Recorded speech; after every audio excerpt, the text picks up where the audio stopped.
अनुपमा में आएगा बहुत तगड़ा ट्विस्ट, जहां पर वनराज और तोशु दोनों ही पहुंचने वाले हैं सलाखों के पीछे। दरअसल अब तोशु अपने दोस्त का विश्वास जीतने के लिए फेक इन्वेस्टर्स दिखाने वाला है वनराज के कहने पर कि उनके पास बहुत ज़्यादा इन्वेस्टर्स हैं और उन्हें इतनी ज़्यादा अच्छी स्कीम दिखाएगा, अपने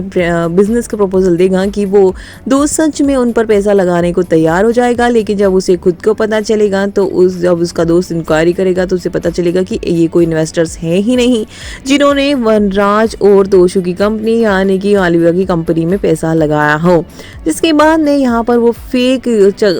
ड्रामा करने और वनराज और तोशु जिस तरह से उसे फंसाने के चक्कर में पैसे ले लेते हैं और लगवा देते हैं उनको अपने बिजनेस में पैसे तोशु के दोस्त से। जिसके बाद में यहाँ पर वो केस फाइल कर देता है कि उन्होंने झूठा प्रपोजल देकर झूठा सब कुछ दिखाकर उन्होंने अब उससे पैसे लगवाए हैं, जिसके चलते हुए पुलिस लेकर घर पहुंचेगा और ये न्यू एंट्री शो में लेकर आएंगी बहुत तगड़ा ट्विस्ट, जहाँ देखने को मिलेगा कि अब मालविका को भी तगड़ा झटका तब लगेगा जब उसके सामने भी ये सच आएगा कि ये कॉन्ट्रैक्ट उन्होंने गलत तरीके से हासिल किया है और गलत इन्वेस्टर्स दिखा के। जिसके बाद यहाँ पर शादी में ही ड्रामा तो देखने को मिलेगा ही और मालविका वनराज और तोशु को दिया हुआ लास्ट चांस भी छीन लेती है। और अब यहाँ पर बाघ के सामने बहुत बड़ा ट्विस्ट आएगा कि बाघ की ही बद्दुआ उल्टी पड़ती नजर आएगी और वो भी